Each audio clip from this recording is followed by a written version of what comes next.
What is happening out there, rotoscouts baseball fans? Welcome to the Friday show, gang. Good to see everybody hanging out in the chat. We got some chatter going on before the show starts. Love to see that. Stephen B's out there. We've got Lone Wolf's out there. Po DGen Stoner says, "Wake and bake DFS baseball bitches" from Garden City, Colorado. Larry says that's the percentage Terry likes. 4 people waiting, 5 likes. Gotta love it. Definitely my style. My Lyle pitcher lineups would have been pretty good. Unfortunately, Semien and another expensive batter got a 0. Oh, the humanity on FanDuel, yeah. Trey says he had a 190 Baltimore lineup with a 0 from Quan. Yeah, freaking Quan. Killing me. Right about Duran being out. I knew I saw that FanDuel notification says Po DGen. Lyles was 0.3% owned. What could have been dreaming of Emac Terry and myself enjoying cannabis and pizza at Empire Pizza after going to MJ dispensaries in Garden City, Colorado. Nice plug. We got the full plug in there for that one. Love it. Travis, what's going on, bud? How you doing? Nice casual Friday afternoon. Went with the notes approach to the... man, I got to trim the beard. Just seeing that a little... getting out of control here. I only trim it like every couple of weeks. It really it takes its time, but once the mustache gets a little grown out like that, and I start seeing the little long edges there, I gotta get the old razor out and trim that up. Anyway, I was saying, took the notes approach to the article today. Had some bullet points and dropped everything in. Went a little bit longer than I expected to, so we kind of rushed up to the end here and got to the show. But I think there's a ton to talk about on this slate, so I'm kind of looking forward to digging into it with you guys. Monty, that's a great question off the top. Monty Pritchett asking in the chat, what's up, Monty? Asking how long you expect Rodon to go. Bullpen seems stretched. Yankees bullpen is a pretty taxed bullpen overall, but an excellent bullpen. Rodon, I think 75 is a reasonable expectation. He wasn't working like super deep into 4 game. What do you mean, Steven? Steven Leibowitz says 4-game slate. No? Huh? 4-game slate? 12-game slate? Does it say 4 games somewhere that I'm not noticing? Anyway, regardless, it's a 12-gamer. Much bigger slate than that. But Monty, yeah. Okay, Steve, thanks. Screwed me up there. I was like, wait a minute. Did I leave something on a description somewhere, or what did I do? But yeah, Monty, I think 75 is a reasonable expectation for Carlos Rodon here in his first start back. He wasn't working like super deep into rehab starts, but they tend to kind of limit pitches and just make sure you're working effectively and then get you stretched out, over time. So I think 75 is reasonable, and I think there's enough on the bone there that at price, he's not entirely off the board. I think, wow, Jody Perez more option to the minors. So I guess that's the long-anticipated shutdown pre-All-Star break for him.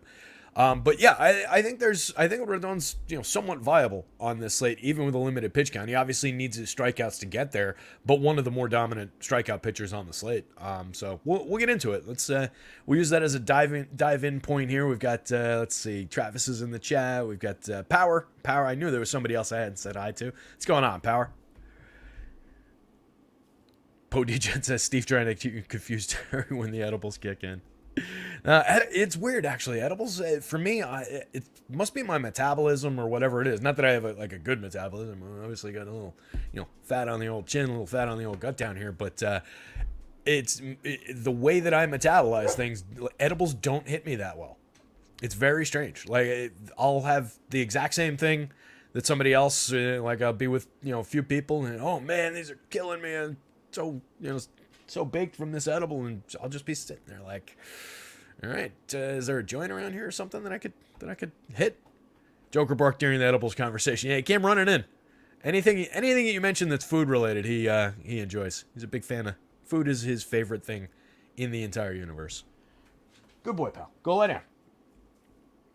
But yeah, edibles for whatever reason just doesn't do the trick for me. So and it's not that way with everything that's consumed that way. Shrooms are a big hi mom. Shrooms are I'm a big fan of. And those are obviously taken orally, eaten, and those wreck me in terms of how well they hit me. So it's just very strange. I don't know what it is about edibles, but never really got me there. Mamba says same story. Edibles don't do much for him. Yeah. It's weird. I kind of wish they did. I wish I was one of those people that could be like, I ate half a gummy and I was looped for 6 hours. It'd be great. Jake Swales, what's going on? I'm also annoyed. I went over to the dispensary. I think I talked about it on one of these shows. They opened like a closer dispensary than the one I had been going to, which is all the way up by the GWB, the George Washington Bridge, which was like a 25-minute Uber ride and a $75 tax to go pick stuff up. So it was just kind of annoying. They opened one right over here in Secaucus. Nice, quick, easy Uber ride over there and back. So I went online the other day and I put in my order, and then I got there. I did talk about this, and the guy was like, "Oh yeah, man, we don't have any of those. Like, you got to get this one. This is like your good alternative." So like I ended up with all. He said they were sativa leaning hybrids, but they were just they're indica leaning or indica. Wasn't happy with what I got. It's same stuff I could have gotten from my typical guy. But that's what I love about the dispensaries, though, the access to sativas, which just in Jersey, for whatever reason, we never really get. Jake says nothing compares to the high of smoking fire-ass bud. Yeah, I'm with you. I still do like just the old traditional flower. I have a vape that I'll carry around with me, in my pocket or whatever, and it's nice and easy, and it's convenient, and you can do it just, on the sly or whatever, and not stink up the joint, but yeah, nothing like just good old-fashioned flower. Still very strange to not have to be all discreet about buying it and stuff. Like, I still walk out of the dispensaries, the legal dispensaries, like, this is a trap. Somebody's around here. Something's gonna go down, and I'm gonna get busted. Joints are the best. Trey says, yeah, I'm with you. Love that. Never was, not never. For a brief period of time, I became a good blunt roller. Like, I could break it down, roll up a pretty good blunt, and then I forget when it was. I must have been during the pandemic where I stopped having my regular poker game, and I was just, like, taking care of myself and not having to, like, roll up a thing for public consumption for multiple people. I lost all my ability to roll a blunt. Like, I tried to do it one day after the pandemic. I cracked open the cigar, and I was like, wait, how does this go? And just totally failed. But yeah, joints are my preferred. Anyway, let's dive into this one. This is not the High Times podcast. Is High Times still a thing? Probably not. Anyway, this is not the High Times podcast. This is the MLB DFS Lineup Card live show. Welcome to anybody who's new. We're here to talk about DFS baseball. We go in different tangents from time to time. Joker's excited over here. He's always participating in the show. But let's jump in, because we do have a lot to talk about with a dozen games on the slate, so I don't want to kill too much of our time. Got the Cubbies with Jameson Taillon on the mound coming into the Bronx to face the Yankees. This was the one we were just talking about a minute ago, with Carlos Rodon on the hill for the Yanks.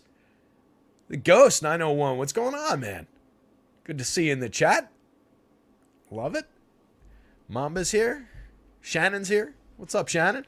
Yeah, that's Shannon. When they talk about long COVID and the side effects of COVID, it's losing your ability to roll a blunt is really the only thing. That was the big impact. Unfortunately, hit that like button, hit the subscribe, all those good things. Hit the like button, make me feel better about forgetting how to roll a blunt.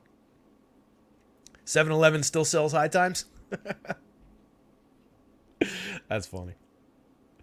I can't imagine that's at all culturally relevant these days for like the kids out there. Like when I was in like high school and everything, it was like, yeah, this is so cool, and like, it was still, weed wasn't remotely close to legal or anything like that, even in the medicinal form at that point.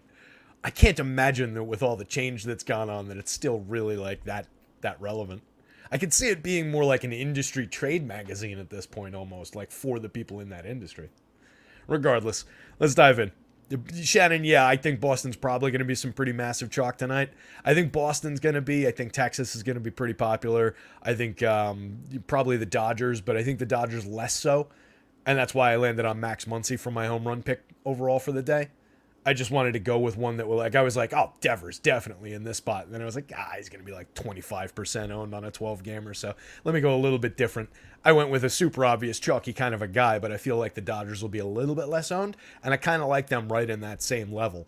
So I think that's an interesting pivot from the top two teams. But yeah, I expect all those teams to be popular here. I do not expect Jameson Taillon to be popular. 5,200, 6,400. I don't think so. Maybe as an SP2 dart on the DK slate. with the idea of some clean innings, some strikeout acumen. He's not a bad pitcher, but he hasn't been pitching well. 6.93 ERA, a 4.85 xFIP on this season, 20.7% strikeouts is fine, but not good. 4.56% home runs, 12.8% barrels coming into Yankee Stadium. Probably not. Not a good spot for me. I think I'm going to target some Yankees bats on the other side. They're still at pretty good value pricing here, so I think there's good upside for the Yanks. It's still the judgeless version of the Yankees, but they do have some quality in here. Giancarlo Stanton is probably not going to be nearly as owned as he should be at 4,500, 3,000. I know he's been sliding. I know he's hit 3 home runs since the beginning of June since he came back, but this is still one of the best home run hitters of his generation. He's got a few good bats ahead of him. He's got a couple reasonably talented guys in the lineup behind him to support him. So I kind of like getting to some of these Yankees. Volpe off the top, 3,500, 2,900. Get him while he's cheap because he's been surging. The hit tool seems to have come around. You know how they say like the game seems to have slowed down for him? It seems like that finally actually did happen for Anthony Volpe. Whatever that actually means to us normal humans, it does seem like Volpe kind of locked in a little bit at the plate, and he's not swinging from his heels trying to hit a 5-run home run on every swing. He's just looking for some base hits. He's still got the counting stat upside, the power, the speed upside comes back if he's getting on base. So I agree with the promotion back to the top of the lineup here, assuming that's where he lands for today. And I think he belongs in lineups. 9% barrels, 45.8% hard hits on the season, 220, 291, 397. Still has a lot of work to do to get to respectability in the stats, but the counting stats are there and the qualities seems to be there now. So I like the spot there. Glaber, Anthony Rizzo, solid veterans, power, average, hit tool upside, both above average for run creation on the season. Bader can knock one out of the park. 7 home runs on the year for Bader, a 110 WRC plus. Limited opportunities because he's one of these guys that just seems to get banged up all the time. But talented and good when he's in the lineup. Knack for the big spots for whatever that means, whatever reason. 4 home runs on the season for Billy McKinney and a nice little appearance in this season. He's going to be one of those guys I feel like will pop up from season to season from time to time like he has over the last few years. We'll probably see him for a few more years, then he'll just go away completely. But when he's here, he's a semi-productive left-handed bat. 71 plate appearances this year. He's super cheap at 21-27. Donaldson, I think, is an interesting home run or bust kind of an option. He's a 0 or he's a home run in your lineups, but he's very cheap. IKF, I don't like. Kyle Higashioka, I do like. We talk about Higgy. I referred to him obliquely a few times when we were talking about Connor Wong earlier in the season, earlier in the week. But just to ram the point home, the 13.8% barrels and 52.1% hard hits for Higgy is outstanding. When he connects, he can really drive the ball. It hasn't resulted in a lot of home runs, only 4 home runs on the season, a 153 ISO. But he makes outstanding contact when he does connect. So I like getting to Higgy if I'm building a bunch of Yankee stacks. He's a viable catcher option. On the other side, I think there's some upside in playing a few Cub stacks, but you're dealing with Carlos Rodon, who's an ace, who's a top end left-handed pitcher, and then you're getting into a very good Yankees bullpen. So I don't love the idea of going to Cubs. They haven't shown a ton of power this season, although they do have a little bit in the lineup today. Rodon, just in case we've forgotten, 33.4% strikeouts last year with a 2.88 ERA, a 2.91 xFIP, was outstanding last year. Higher strikeout rate the year before at 34.6% in 132 and 2/3 innings. Not a complete season that year, 24 starts, 31 starts last year, obviously making his first start of this year. Like I said up top, I'm thinking 75 pitches or so.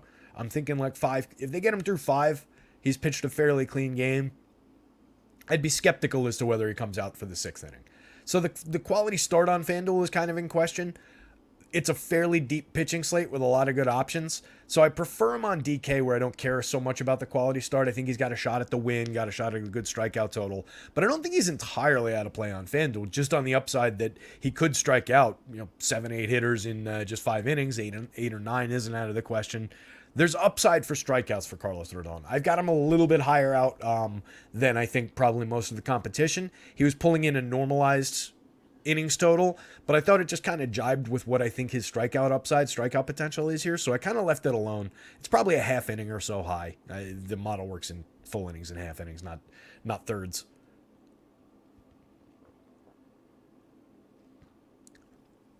Shannon says, Tyon's been bad, but my load of the last 2 games, Yanks have made Kramer and Bradish. Almost got me. Look like Cy Young winners. Yeah, no, it is not a great version of the Yankees lineup for sure. They're not great at getting on base. Look at all those on base percentage. What's the average on base percentage for this Yankees lineup? Average on base 287. That's pathetic. Yeah, they don't sequence well. They need to hit home runs. That's really the focus for them. But Taillon's been giving them up more so than those other two guys. So it's probably not a great spot for Cubbies bats, but if you wanted to go there, I'd be focused on Nico up top with Seiya Suzuki and Ian Happ. Yan Gomes hitting cleanup is kind of interesting given the power that he's shown this year and a little bit in years past. Last year, 17 home runs and 641, or excuse me, fourth spot. Last year, 8 home runs and 293 plate appearances. That makes a lot more sense. Year before, 14 homers and 375. This year, 8 in 189. Good hitting catcher. Decent amount of pop, 10.1% barrels for 3,400, 2,400 across sites. More of a viable DK bat than a FanDuel bat, but I think he's definitely in play if you're going to Cub stacks on FanDuel. And then this is an interesting stretch with Morel, Trey Mancini, Cody Bellinger, Patrick Wisdom. There's a lot of quality there. There's power there. There's definitely strikeouts there. There's some trouble there as well.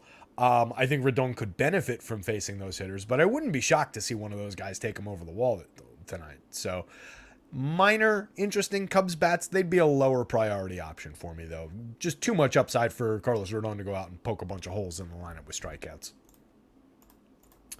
So, Yanks, no Taillon, Rodon. So it's basically the Rodon and the Yankees show on this one. Only a minor amount of hedge Cubs. Rangers and Cody Bradford against the Nats and Trevor Williams. We talked about this one a moment ago. The Rangers look like a killer spot in my opinion. I think there's excellent upside for this team. They're one of the higher total teams in Vegas going up against Trevor Williams, who's kind of a nothing option on the mound. 5,500, 7,000. I don't think we need any shares of Trevor Williams here. I'd be pretty shocked if he led the slate in basically anything today. The price is correct for what kind of caliber pitcher he is and the matchup and everything, but I just don't see it. It's such a deep slate, 24 options to choose from. If you include opener follower situations, there's like 26. There's also, as Travis points out, weather in this game. So there's just a lot of concerns around any kind of realistic output from Trevor Williams. 16.9% strikeouts, a 4.34 ERA, a worse xFIP at 4.99. All this premium contact going up against all these premium hitters. I just don't see it for Trevor Williams. So it just leads directly to Rangers bats. 4.83% home runs and 11% barrel rate. That plays very nicely for Marcus Semien, for Corey Seager. He got us our third home run call in a row yesterday. Nathaniel Lowe, Adolis Garcia, Josh Young, Jonah Heim, Ezekiel Duran, Leody Taveras. It's a killer lineup, 1 through 9. I talk about this team quite a bit. In this form especially, this team is playable from 1 through 9. Like, you get outstanding bats in the bottom end. You get some positional flex on the FanDuel slate from the bottom end. You get good performers for power and speed. You get the double catcher configuration here. If we get the version with Jankowski or with Grossman in, those guys are playable parts. Less so, like they're more skippable than this group of guys. So I prefer this lineup when it lands in this form. But I think it's a very, very playable spot here. Obviously, the star power is up here. Like the 1 through 5. But all these guys at the bottom are usable parts. Tons and tons of home run upside. 11 and 11 for Semien and Seager up top. 22 for Adolis Garcia to lead the team. A 515 slugging percentage. 253 ISO. 131 WRC plus. He's been terrific all year. 16.3% barrels. 50.8% hard hits. Just an outstanding outfielder. Josh Young's been right there with him. And for his output so far this year, and for the kind of guy that he was expected to be, and the strides he's made this year, he's still fairly cheap at $5,000, $3,400. He's been playing better than that, salary-wise. So take advantage while he's still at that level. I would expect it's probably going to go even a little higher. Jonah Heim, Mitch Garver, like I said, 2 quality power-hitting catchers down there. Those guys are interchangeable parts in my mind. When they're both in the lineup, you can use either one, or if you only get one of them, you can use them pretty enthusiastically. Yeah, Stephen points out that RG says the delay is possible, scattered storms, and that's the concern here. Just the Nats are one of the more concerning teams weather-wise. They do weird things. They are sensitive to the weather, more so it seems than a lot of other teams. So I get a little worried about the Nationals, but with the upside of, on FanDuel at least, I get to I get to swap out of that position if it goes postponed. The only thing that concerns me there is the start and stop and then postpone, where you don't get to swap out of it. But with the advantage of being able to do that on FanDuel, I don't mind the rain situations quite as much. And I just love this spot for the Rangers, and I'm probably not going to either of these pitchers. I do think there's a lane for Cody Bradford at 4,000 on the DK slate. With the idea of a couple of innings and a guy with a 27% strikeout rate over 21 2/3 going up against this Nats lineup, they're low end in terms of their overall quality, but they're better against lefties. So there is that factor, of course, working in the Nationals' favor. We're talking about a pitcher who's a limited guy. He went 2 1/3 innings out of the bullpen on July 3rd, so just 4 days ago. I don't expect him to go beyond 5. He's capped out at 5 so far this season. So I think, 4 innings, something like that, is probably about right for Bradford. But at 4,000 on DK, with a little bit of strikeout upside, the only thing that the Nationals do well is avoid strikeouts, and they're good at it against lefties. So that's a little bit of a concern. I don't think we need this play, but I think there's enough there to at least make it worth talking about on the DK slate for that 4,000 price. At 55 on FanDuel, I'm already not interested. That 4,000, when those pop up and there is some kind of viability to it, I do think they're at least worth throwing into consideration. I would not go there above most of the actual viable starters on this slate, though. I don't know that we're gaining enough ground there, or that he's going to have enough depth to provide what we actually need points-wise. Nats bats going up against Bradford. I think you can start with Lane Thomas for sure. He's been just crushing left-handed pitching. He's having a very nice year overall. 202 ISO, 29% better than average creating runs, 14 homers. Half of those have come against lefties this season. So he's got... No, I only put half of them. I thought I had his ISO in here. He's also got an outstanding ISO against lefties. Candelario has not been good against lefties. 11 of his 12 homers have come against righties. Just has been somewhat inept in terms of hitting left-handed pitching this season. A 113 ISO, a 78 WRC plus as a righty hitting against lefties. Joey Meneses is better. Stone Garrett is very, very good against lefties so far this season. He only cost 2,500 on both sites in the outfield. Overall, 267, 331, 425, a 104 WRC plus against lefties. 5 home runs, a 282, 356, 538 triple slash, and a 256 ISO. Keibert Ruiz, 139 ISO and a 100 WRC plus against lefties, so he kind of falls off against left-handed pitching a little bit, but a power bat that I do believe in. If you get Riley Adams, he's a much bigger bat against lefties in much more limited chances this year, 39 chances, but a 217 WRC plus 353 ISO is bananas. Again, very, very, very small sample. Dom Smith, not good against lefties, just kind of period. 0.028 ISO so far this year against lefties. Vargas, CJ Abrams, Alex Call. It's kind of a limited back end. So really you're looking at like Garrett, Lane Thomas, maybe a bolt on some Meneses. If you get Riley Adams, he's in there. It's not a great lineup, even against the lefty. It's one that has succeeded for DFS purposes, so I think it's worth throwing into the mix again. They're all at good value pricing. It's easy to get to. It's just a team that I don't overall trust or think is actually as good as they may seem against lefties. Like, they've just got some weird output from some of these guys, so I don't fully trust it either. But there is the viability of making the play. So this one's really Rangers bats as the prime focus. If you're on DK for that 4,000 and you're inclined toward making those types of plays with a lot of risk on them, then I think Bradford's in play. I wouldn't push anybody into uncomfortable shares of Bradford, though. Nats bats, a minorly interesting play just based on their acumen against lefties.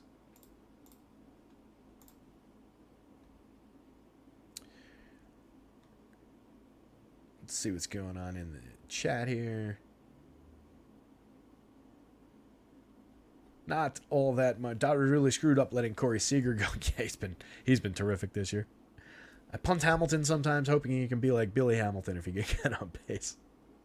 Billy Hamilton if he could only have been able to steal first base. Yeah, right? Jankowski's in, no Garver. Okay. So, minor ding in terms of taking Garver out of that lineup, but you still got Heim to use at catcher, and Jankowski's a viable enough veteran piece. He drops down into that like mix and match range, though, a non-priority option. If you build 5 Texas lineups, you don't need him. If you build 25 Texas lineups, he should be in 5 of them. Let's take a look at the Royals and the Guardians. I kind of like Aaron Savali here. 7,700, 8,800. That's a really good price for an effective pitcher. You can see he projects well in the model. 45 and 2/3, 8 starts, 18.4% strikeouts this year, but was better for strikeouts in years past. So he's not inept for strikeouts. He's not like this low ERA but doesn't strike anybody out kind of a pitcher. He was a mid-range strikeout guy at 24.1% last year, 19.9% the year before. So it comes and goes, but I think there is definite strikeout potential for him. I think he's more talented than we're seeing in the 18.4% so far this year. And if a team's going to lend it to him, the Royals are certainly on our board for targeting for that kind of a start. He's been pitching deep into games. He pitches clean innings. He's fairly reliable for depth, fairly reliable for getting to the quality start bonus. I like the idea that the Guardians are going to win this game going up against Daniel Lynch. We'll talk about their ridiculous offense in a minute. I think there's a good opportunity for Savali, and I love the price. 7,700, 8,800 is just cheap for a guy with some talent, with the ability, even if he doesn't strike out a ton of guys. 5-6 strikeouts over 7 clean innings, a win and a quality start. I'll take that for that price. I'll make up the difference with hitters. I think that's a great, great opportunity here. So I really like getting the Savali shares. I can't imagine he's going to be all that popular. I would have to think that he's a little bit more popular on the DK slate. Shannon says, gross, now I'm going to have to stack KC. I figured Savali was going to be really popular. Is he going to be popular? I don't know. 4th highest ownership on FanDuel at 11%. All right. I mean, that's not like crazy high popular already. I expect he'll be more so on, more owned on DK. But that's a little bit more popular than I was hoping he would be. I'll say that much.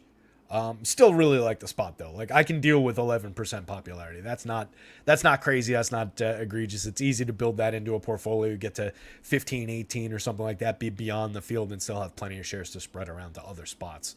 So I like it. The ownership sucks, but that's fine. The field is correct. I think it's a good spot. I do think you can grab a few Royals bats, just kind of almost exactly what we talked about yesterday with Tanner Bybee on the mound. I think it's the same viability. You're just looking for some cheap home runs.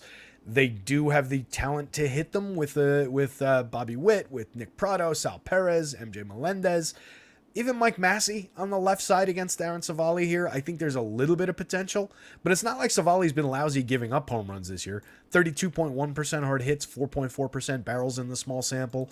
Last year, a few more barrels, a little bit more on the hard hits. 3.44% home runs isn't disastrous though, and was striking out more. So I think there's at least some potential for the home run hitting types in the Royals lineup, but we know the bottom of the lineup is weak. We know they don't turn the lineup over. We know they don't sequence well. Another team with very low on base percentages for the most part, high strikeout rates. So I greatly prefer the Savali side. It would be only limited like hedge positions, and it's not such crazy ownership that it's worth saying like, all right, the field is there, so let me just target a big chunk of the field. It doesn't seem like he's going to be that popular. So I just think it's kind of a limited hedge play. The Guardians on the other side going against Daniel Lynch. Second day in a row, I'm going to kind of uncomfortably think that I would probably want to get to some Guardians here. Kwan has been kind of inept off the top of the lineup, but doesn't really lose quality in terms of what he does at the plate when he's doing it right, which is hit tool, get on base. Doesn't really lose anything lefty-lefty. So if you go to Kwan normally, if you put him into a Guardian stack normally, which he belongs in, he's a good, typically anyway, a good correlated scoring piece for them. He's just frustrating because he doesn't do a lot individually. If he doesn't get on base, doesn't correlate with the other guys, have one of them knock him in 2 or 3 times, he doesn't put up a score, like what we were talking about at the top of the show. He puts that big fat 0 in your lineup. So I think you do reluctantly go to Kwan if you're starting a stack. Ahmed Rosario, 2 home runs now on the season. Jose Ramirez, 14. Josh Naylor, 11. There's power. There's the idea of speed with Ahmed Rosario. Jose Ramirez definitely has some speed, some stolen base upside. Andres Jimenez later in the lineup, up to 7 home runs, 14 stolen bases. Finally pulled himself up to the waterline. He's at exactly league average for run creation on the season. Hopefully he continues trending north and maybe we can use this team a little bit more. It just hasn't been good for Cleveland. But like I was saying the other day, that doesn't necessarily mean it's not going to come around and going to get better for this team. There are talented hitters here. Josh Bell is a talented guy. Hits from both sides of the plate, 41.9% hard hits this year. Hasn't been great, but that's okay. 8.8% barrels is okay, especially when we're getting him at 2,800, 2,600. The output hasn't been good. 222, 310, 363, a 141 ISO, 12% worse than average creating runs, and only 8 home runs. But if we look back over time, 17 home runs last year, but at least was 23% better than average creating runs. Got on base at a good clip. The on bases dropped significantly this year. The run creation. So if I could get that back, I'd be okay. If I could get back to this guy who hit 27 home runs 2 years ago, then we'd really be talking. I don't really expect that, but I think the return to form in terms of getting on base, maybe driving the ball a little bit to support some run creation in the lineup here would help. I think that's more realistic. So if I'm stacking this team, which I probably will, it's 1 through 6 primarily. Fry, Straw, Gallagher off the bottom. Fry's got a productive WRC+, but it's only in 48 plate appearances. I don't really need that much of this part of the lineup. Straw is a slap hitter, speed, defense type of a guy. 10 stolen bases on the season, but 71 WRC+. -7 WRC+ for Cam Gallagher in 98 plate appearances. That's impressive. So, mid-range type interest, I think, in the Guardians here. I do think they're going to be a necessary part of a full portfolio of lineups. Not my favorite stack by any means, though. Definite interest in Savali. No real interest in Lynch. I don't think he's got much to offer us. Has been bad in terms of runs allowed, not really striking anybody out. Athletics and the Red Sox. Major target on the mound for the Athletics here in Luis Medina. No secret. Everybody in the industry is going to be on this play. Excuse me. Jaron Duran lead off for the Sox. Let's see if we got any of these confirmed lineups in. Nope. A's are confirmed. The Sox still unconfirmed, at least on Schmabs. But, yeah, looking at the Red Sox, I don't think we need to talk about Luis Medina in terms of anybody actually wanting to play this guy in this spot. 58-61, those prices are arguably high for what he's done this season. A 4.51% home run rate on 44.2% hard hits, 90.2 miles an hour of exit velo, a 4.95 xFIP, 6.37 ERA, a 1.64 WHIP, strikes out 20.1%. That's moderately okay. That's league average-ish. 12.7% walks, though, is really unsustainably high, particularly when you don't strike anybody out to go with it. When you're like Kodai Senga, who walks like 13% but strikes out like 28-29%, it's a little bit more justifiable. When you're Blake Snell, who strikes out approaching or above 30% and you walk that many, it's okay. For this kid, it's a total disaster. So Medina is a major, major target for Red Sox bats. I expect everybody's going to be there. They're very affordable. They're easy to get to. Rafi Devers is very cheap because everybody thinks he's struggling. 4,900, 3,700, 255, 325, 498 is uncharacteristically low in the triple slash for him. But we've talked about it a bunch of times, and I'll hammer it home again. 13.3% barrels, 52.5% hard hits. Both are up from who he was last year. That's all I really need to know about Rafael Devers in this spot. I will just take the discount. I think it's a phenomenal opportunity for a home run. Like I said, I was going to make him my home run pick until I realized just how popular he'd be. And sometimes I just like to give one that's, hopefully a little bit off the beaten path a little bit more. Not, again, that Max Muncy is a secret either. Jaron Duran, Justin Turner, Yoshida, Duvall, Verdugo, Tristan Casas. Playable at least 1 through 7 here.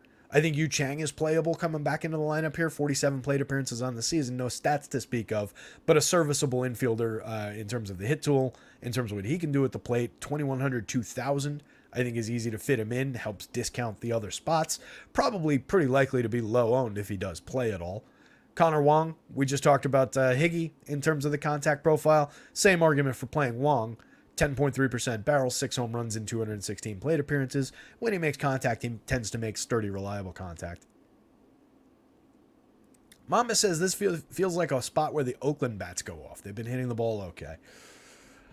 I tell you, I don't necessarily disagree. It doesn't totally project like that for me. Jordan Diaz, I like. Brent Rooker, I think, is viable in this spot for some upside. Shea Langoliers, certainly viable for a home run. They're just a frustrating lineup in terms of sequencing, run creation. They don't do a lot outside of when they hit infrequent home runs and it works out. I don't love this lineup. I have trouble getting to A stacks, even against the opener followed by Brendan Walter here. I forget the opener's name. He's going to go an inning. He's a lefty. Then they're following him with a lefty. Walter will go a few innings, but I don't think Walter's at all viable on the mound. Steven, is it Pivetta? I had seen Brandon Walter earlier in the day. If it's Pivetta, that changes things.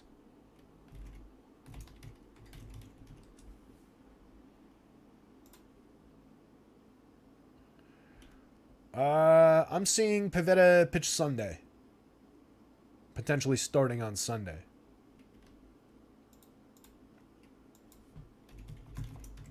Let me just search Brandon Walter's name again real quick. It doesn't specifically say. I think we're getting Brandon Walter. But if you saw it where did Walter pitch yesterday?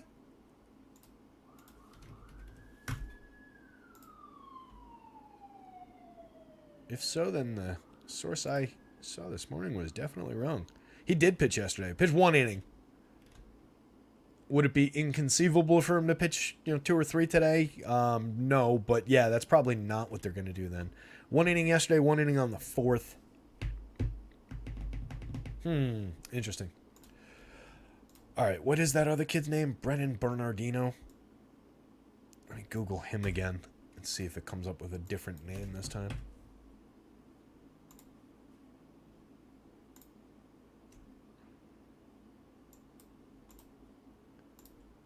So these guys still have Walter. That was CBS's blurb. Was the one where I got the Walter thing. It's the only one I'm seeing.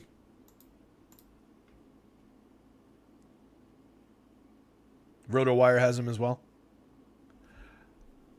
Bat has Bernardino Walter as well. All right, let's go Bernardino's definitely just an opener, like a 1 inning opener type guy. It seems like they're planning on Pivetta on Sunday as an actual start though. So I'm not sure what to make of that. But yeah, definitely weird with Walter being listed everywhere after having pitched yesterday. Either way, I don't think we want any Bernardino. I don't think we want any Walter. And I'll draw the line and say I don't want any Pivetta either because I don't think he's going to pitch. Let's just not worry about Red Sox pitching. That doesn't lead me to A's bats in general. Like I was saying before, I don't disagree that the A's could come through in this spot. They can, from time to time, come through. There's certainly a couple guys who can hit a home run here in Fenway Park. I just don't love the lineup. I don't love the spot, the unknown of the pitching situation, let's say. Yeah, Chuck, it makes sense that FC would have Bernardino. I think the RG Optimizer does as well. A lot of them just typically start with whoever the opener is. But... Or whoever's drawing a projection in whatever they build as the model.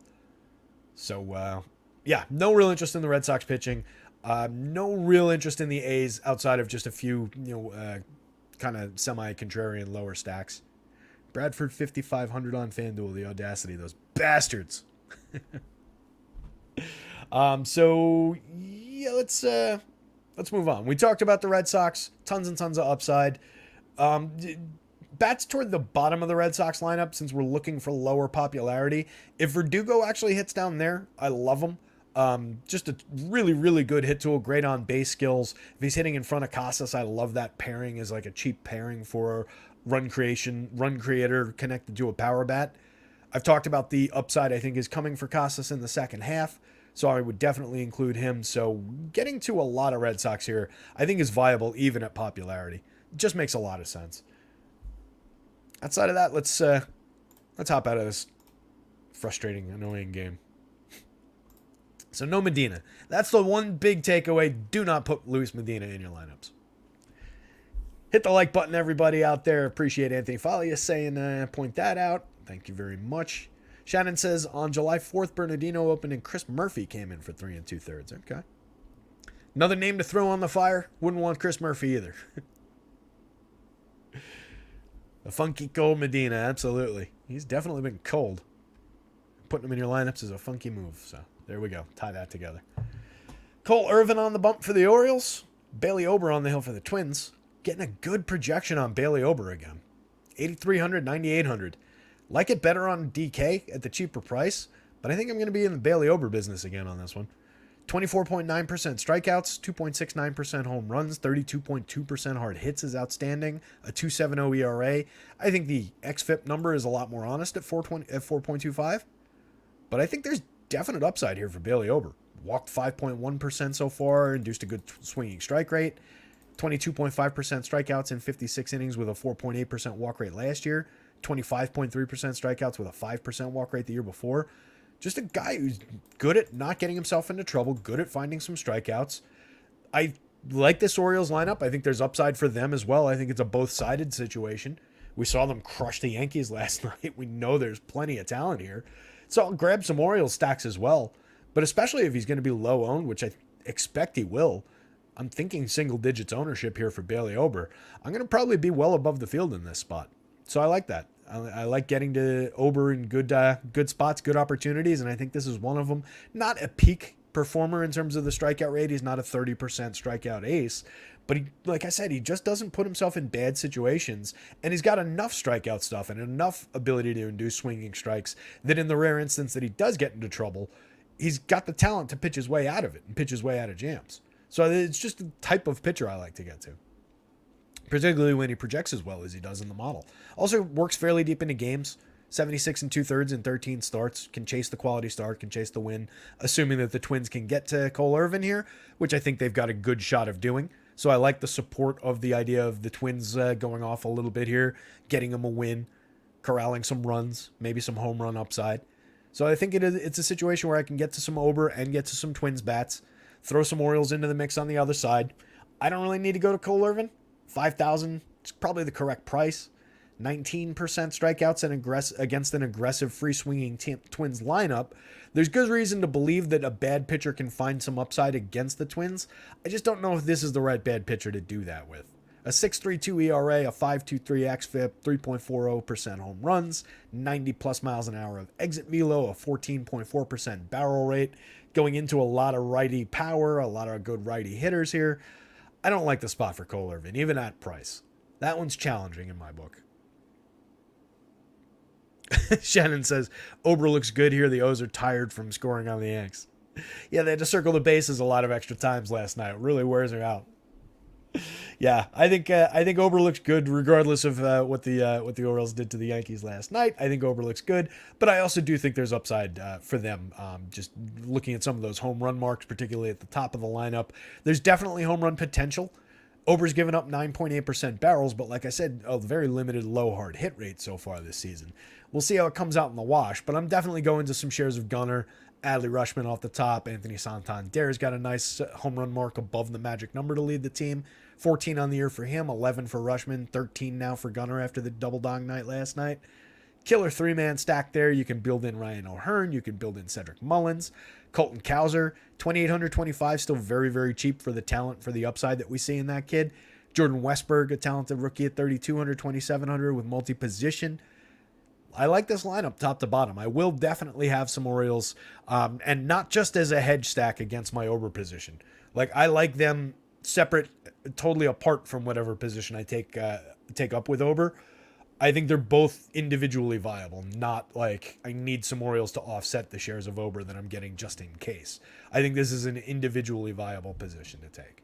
So if you don't like Ober, I think you can go to Orioles bats. If you do like Ober, I think you can go to either side of that on its own, but for me, it's going to be a both-sided situation. And then Twins bats, like I was suggesting when I was talking about Cole Irvin, definite upside for them. It's weird how there's not a ton of power coming through the model. Guys like Kyle Farmer or Willie Castro are probably better in terms of their opportunity in this spot than it might look like in the home run model. They project better for fantasy points than they do home run power. Kyle Farmer in particular, 4 home runs this year, 185 in 185 plate appearances. I've talked about him a few times. Hit 14 last year, 16 the year before, and 500 and change plate appearances each year. Not an outstanding power hitter by any means, but if he's hitting cleanup for 2,300, 2,500 against a guy who gives up plenty of power, he hits from the right side of the plate, I think there's all the reason in the world to build Kyle Farmer in for cheap. This is a really good discount stack. This is a really good value cheapo stack. You've obviously got star power in Byron Buxton and Carlos Correa. Both of those guys are underpriced for, kind of underperforming for the vast majority of the season, but they're still star caliber talent there. Both of them are well above 10 in terms of barrel rate, both of them in the mid 40s in terms of hard hits. 11 home runs on the season for Correa, 15 for Byron Buxton. Down lineup, you get Max Kepler, you get Michael A. Taylor. None of these guys are reliable run contributors. That definitely should be brought into the mix here. Everybody except for Buxton and Donovan Solano in the lineup here is below average for run creation this year. But there are just some interesting counting stat bats. There's some interesting DFS bats here. Willie Castro, 18 stolen bases, 5 home runs, and 215 plate appearances. Do I believe that Willie Castro is a very good MLB player? No. But I like him at 2,900 with 3 position eligibility on FanDuel. He's only an outfielder on DK, which kind of sucks, but 2,400 is a good price over there. Miranda, Vasquez, Kepler, Taylor, you take off the bottom. You can mix and match those guys like crazy. So this one's 3 out of 4 corners, I guess. Probably Ober at the top, followed by O's bats. No, excuse me. Ober at the top, followed by Twins bats, followed by O's bats. The bats are close together, though.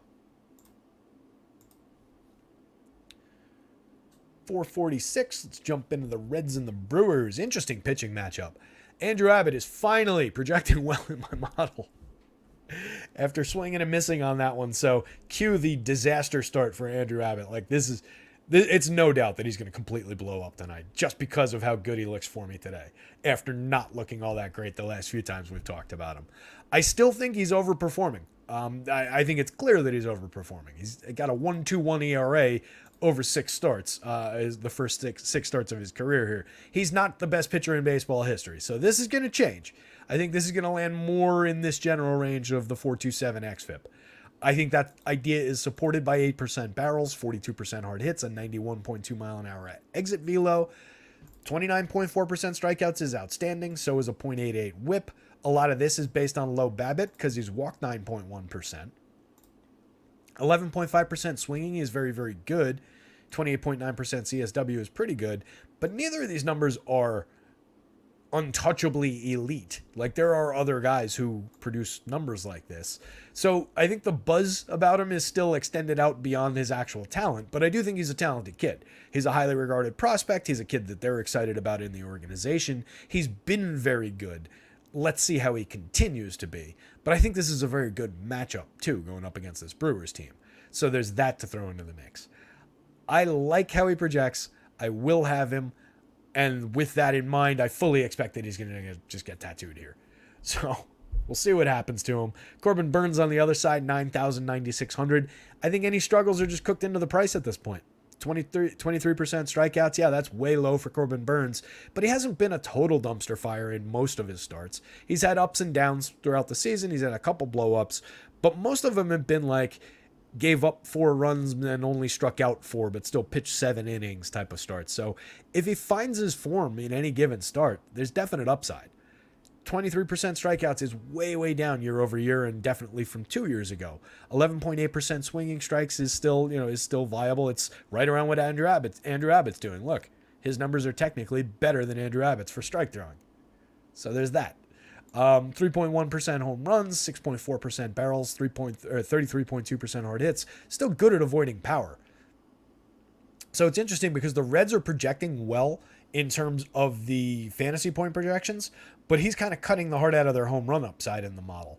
So it's kind of an interesting little paradox there. I'm not exactly sure what to make of it, but the Reds project out really, really well in the model. I think they were 5th overall by fantasy point projection collectively. They've obviously been playing very well, and they've got a lot of talent for multiple avenues of DFS scoring in terms of they hit well, they get on base well, they create runs well, they hit home runs, and they steal bases.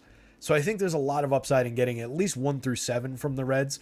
Will Benson, Luke Malley at the bottom of the lineup, I can take or leave, but I want to get at least as far down in the lineup as Spencer Steer here. Multi-position eligible, 5,200, 3,600, 287, 376, 494 on the season with a 207 ISO, creating runs 30% better than average. There's a lot of upside for getting to Spencer Steer shares. Ellie, with all his talent in the heart of the lineup, 58, 44. Are we probably paying a little bit of a tax on Ellie at this point? On FanDuel, yes. On DK, probably not. That's probably about right. Maybe a little. It's probably about right now. 4 home runs, 12 stolen bases already in 122 plate appearances, a 219 ISO, a 135 WRC plus. Came into the league as everybody's favorite new player and has certainly not disappointed. Could barrel the ball a little bit more frequently in his batted ball events, but that's nitpicking. Could strike out a little bit less, but that's nitpicking. If he manages to cut this down by 8 points. Oh my God, this kid's going to be good. Shannon says, I can't believe how good of a squad the Reds have put together. Yeah, and there's more coming. Haven't even seen Encarnacion Strand yet. CES. He's just been rocking the minors. He'll be here soon. I actually thought we'd have him by now. TJ Friedel off the top. A good leadoff hitter, 4,700, 3,400, 16 steals, a 382 on base so far, creating runs 26% better than average, ahead of McLean, India, Ellie, Fraley, Votto, Steer. I like that spot for TJ Friedel. That said, I'm mostly interested in McLean, India, Ellie, Fraley, Votto, Steer.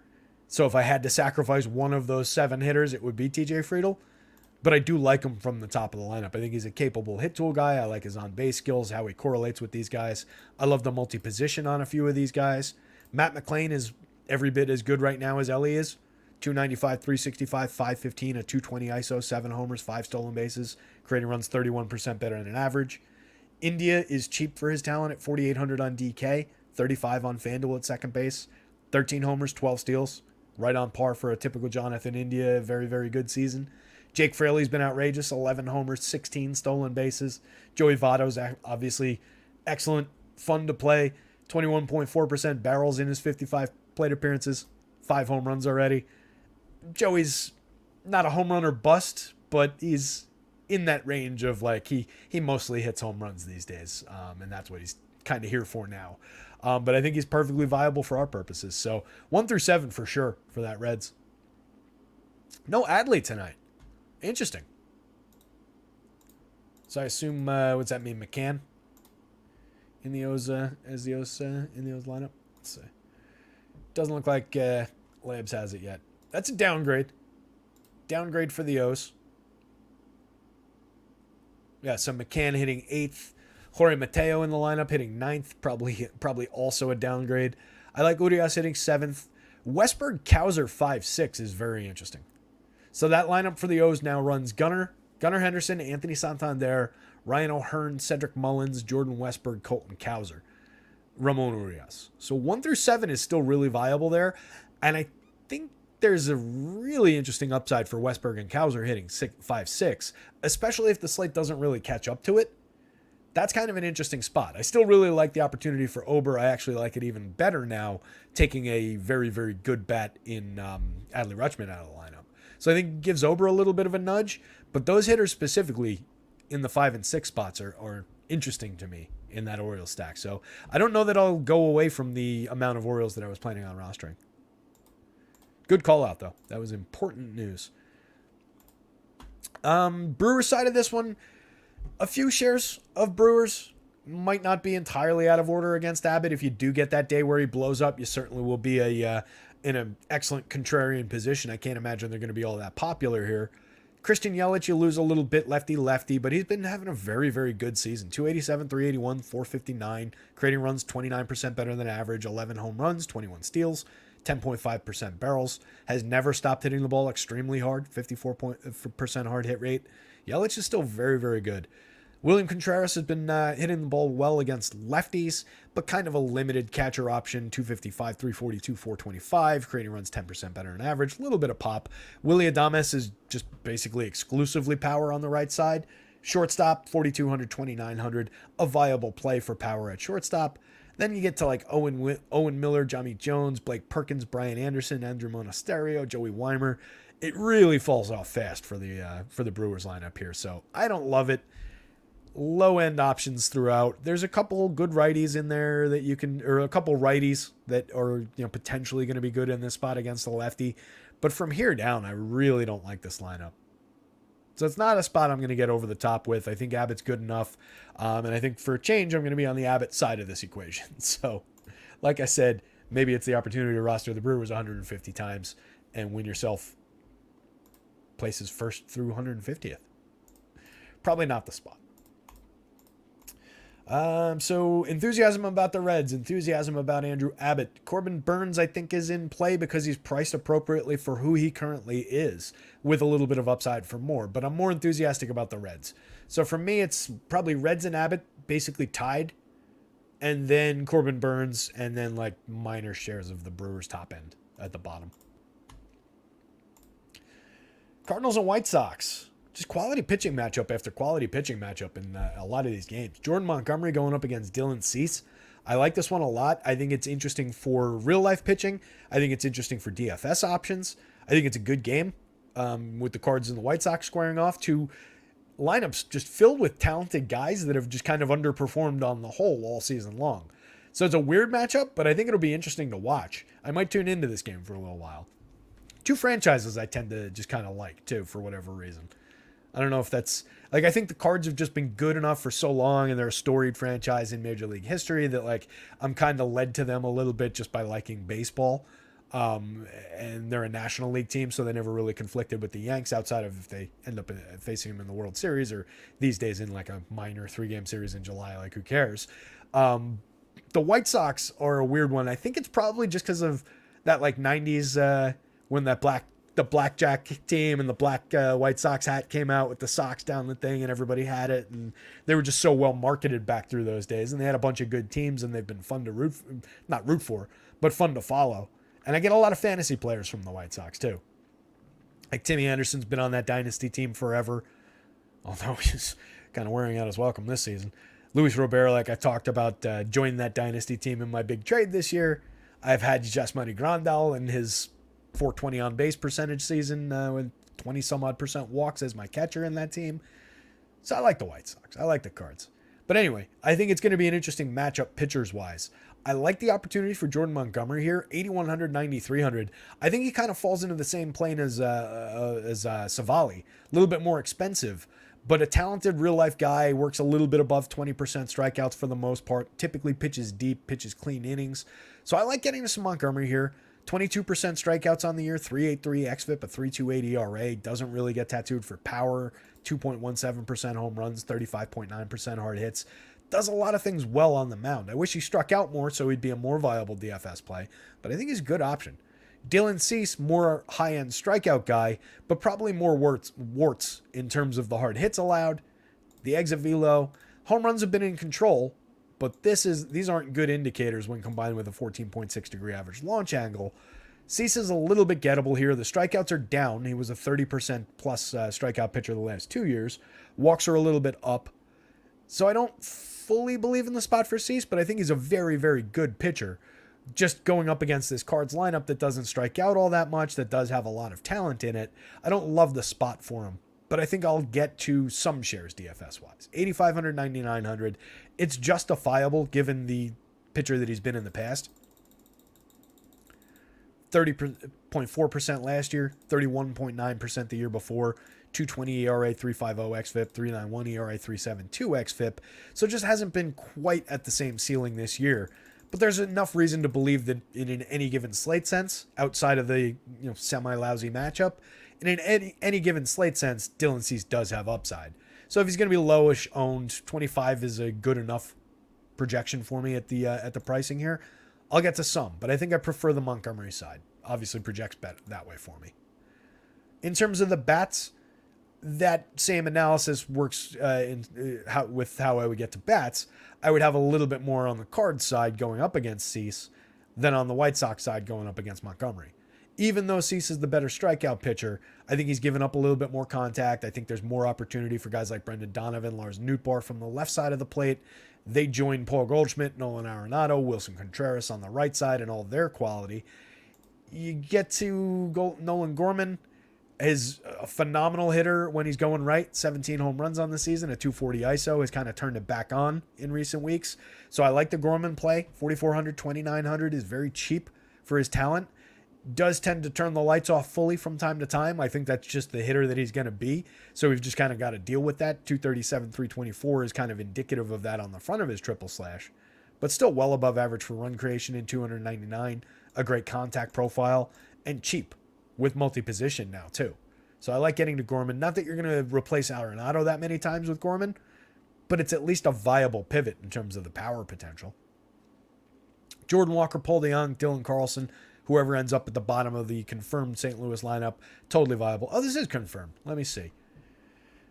Oh, look at that. Big promotion for St. Louis that escaped my attention. I love that. Ivan Herrera got promoted. He was with the team when they went to London in the emergency catcher role. and has earned his way up to the show. He is a premium catcher prospect for them who's been raking in the minors. I'm just dropping these confirm lineups in. All right, so let's talk. Let's do that over. Everything I said about these guys still applies. Jordan Walker, by the way, another good young player in that lineup. 279, 344, 442, 18% better than average, creating runs in 189. If you remember, he broke camp with the team, then got sent back down, then called back up. Now an everyday part of the lineup for only 3,000. I think totally viable there. Ivan Herrera, let me pull him up so I can talk about exactly what he was doing. He's been, as I referred to, he's been raking in the minors. I believe a brief cup of coffee last season at the end of the season. Yeah, 11 games, 22 plate appearances at the end of last season. This year, in 227 plate appearances in AAA, 8 home runs, 7 stolen bases, a 249 ISO, a 148 WRC+, 308, 432, 557 triple slash, and 988 OPS. Just been absolutely raking in AAA. For a catcher, for a 23-year-old catcher too, that's advanced quality. So I really like the idea of getting him in the lineup. You're obviously doing it at the expense of Wilson Contreras. So it's kind of like a parallel move in terms of the talent, I think. That's unfair to Wilson Contreras. It's a parallel move in terms of who Contreras has been this year. I'll say that much. Not in terms of who he is historically, but I think this kid's got the upside to get to about that level of talent overall as a hitter at catcher, the good Contreras years.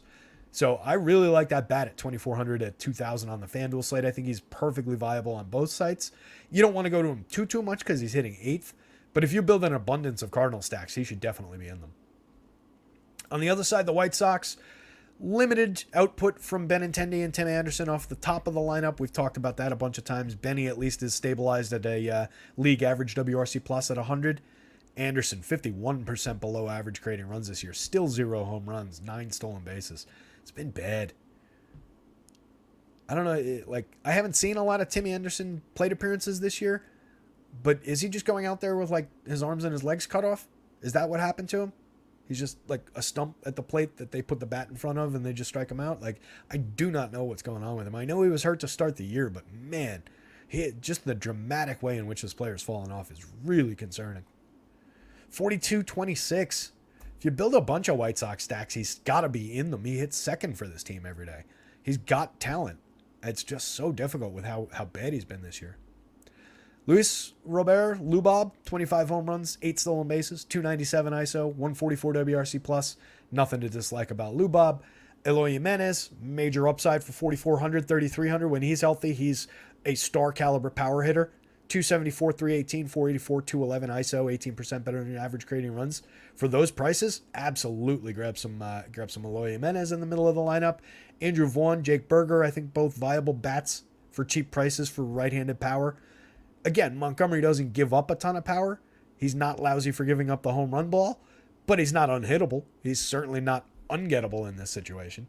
So some of that right-handed power, some of the quality through the middle for the White Sox. Small doses, limited option from the lower mid level of stack priorities, I'd say. So preference for both things Cards first before both things White Sox. I prefer Jordan Montgomery on the mound, and I prefer the Cards bats going up against Dylan Cease, but I like Dylan Cease, and I like the White Sox bats a little bit. Monty, Cards, Cease, White Sox, if I had to go in order. Wow. Making good time here, gang. 5:04. Only been talking for 64 minutes, and we're most of the way through the slate. 4 or 5 games left? 5 games left? Not bad. Let's see what's going on over in the chat. Dick Mountain. Travis, is that the first time you've heard Dick Mountain? That was I believe that, it's probably not an EMAC original, but I think EMAC was the one who first introduced me to that nickname for Red Shell. But yeah, great nickname. Shannon, I would throw Andrew Vaughn into that mix for sure. Andrew Vaughn's been good this year. But yeah, the White Sox have been underperforming dramatically throughout the season. Everybody knows that I don't like Elvis Andrus, who was in the bottom of that lineup. I didn't even bother mentioning him because I think he's so bad.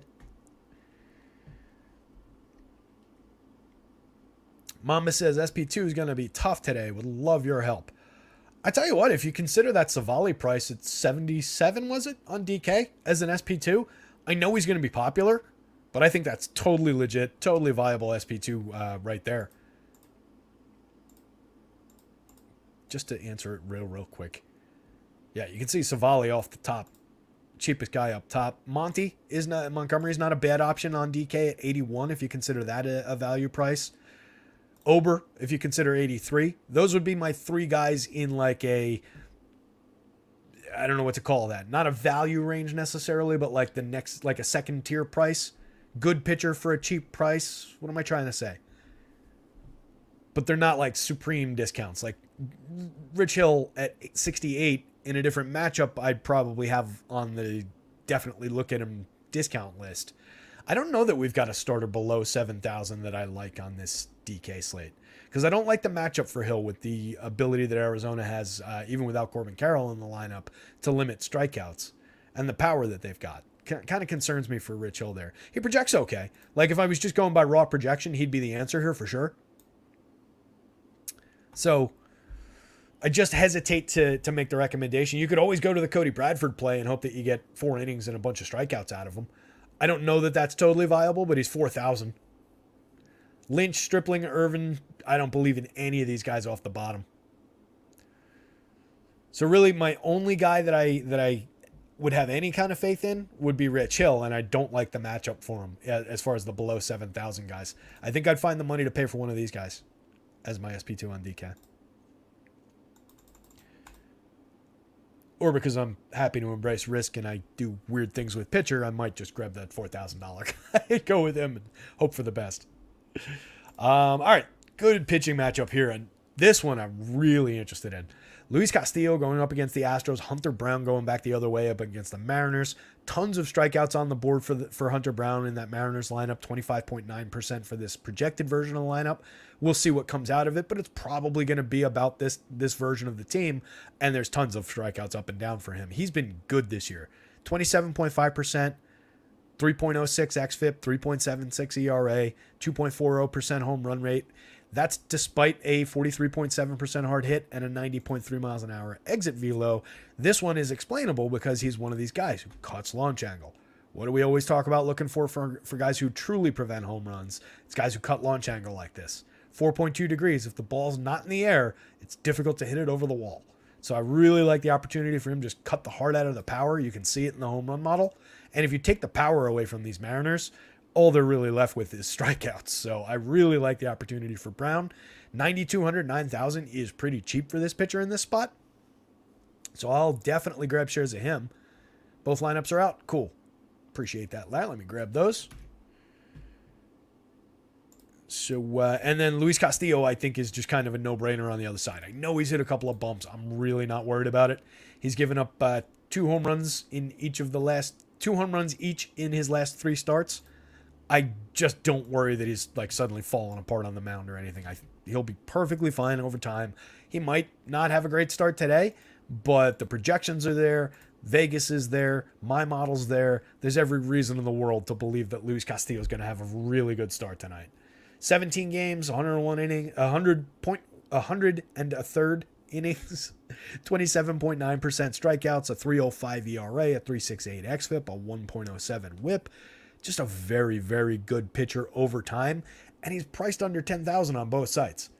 The Astros are not the best strikeout matchup in the world, but you're also getting the version of the Astros with no Jordan Alvarez, no Jose Altuve, Mauricio Dubon leading off into Bregman, Tucker, Abreu, who's been so bad, Jeremy Pena, who we talked about all being disappointed in just yesterday, Jainer Diaz, Corey Julks, Chas McCormick. This is not the intimidating trash can banging Astros from a few years ago.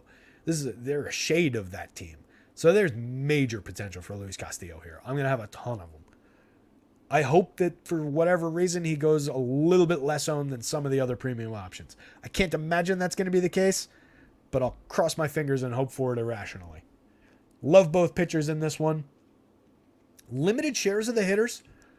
I think it's a reasonable enough hedge position to take up. I think it's a reasonable enough, like if you want to say, I rostered so much of both pitchers that I grabbed 3 or 4 shares of both stacks just as a little bit of an insurance. you can do that here. There's obvious home run potential from both of these lineups. I don't like the Mariners side of that with Hunter Brown's ability to limit home runs, but he's not been infallible at it. He has given some up this year. So if you're going there, you're looking to Julio, you're looking at the obvious names on both sides of this, really. It's Julio, it's Teoscar, Cal Raleigh, Eugenio Suarez, Jared Kelenic. If you're looking for the expectation that for whatever reason the Mariners score a bunch of runs but don't hit home runs tonight, then maybe J.P. Crawford and Ty France work more into the equation just based on their on-base skills, their hit tools, their ability to correlate with these other guys. But they don't look great if those other guys aren't knocking them in. So the last thing I want is some Ty France or some J.P. Crawford looking for them to get on base and one of the sluggers to hit a grand slam. That guy doesn't come through, and now I'm stuck with a 0 from him and 3s and 6s in my lineup from J.P. Crawford and Ty France. I'd just rather go in other directions. So it's a low-priority Mariners stack. It's a low-priority Astros stack if I'm going in their direction. Dubon's usable off the top, but I don't like him. He's very cheap. He's multi-position on DK, so he's got that going for him. But 99 WRC plus, 4 home runs, 5 stolen bases, and 288. There's nothing to really like about him for DFS outside of maybe getting on and correlating with Bregman, with Tucker. Jose Abreu is knocking on his coffin saying, like, I'm alive, let me out.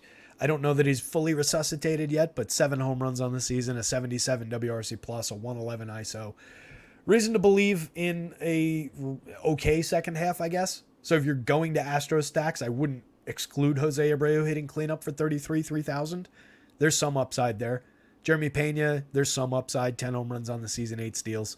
Like we talked about yesterday, he's been I just think this is probably the player that he is. We'll get double-digit steals and home runs from him, but it's kind of just shaky at best through the triple slash. Diaz has been good this year. 178 plate appearances, 10 home runs. Great contact profile. I think I'd rather go to Diaz than Jeremy Pena, particularly on DK where I need the catcher. Certainly would rather go to him than Martin Maldonado. McCormick and Jolks, productive guys from the lower part of the lineup. McCormick is my preference. 8 homers, 8 steals, and 188. 24% better than average creating runs. Puts bat on ball well for a guy who typically hits down lineup.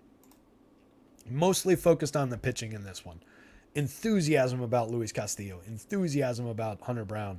Limited interest in either one of these stacks. I don't see the Pirates or the D-backs lineup on Schmebs, but let me know if it comes out. See if anybody asked anything about there. Stros don't K as much. Yeah, they don't. Tons of Ks in the back half of the Seattle lineup. Correct. Also correct. Let me see. Where's that team board at?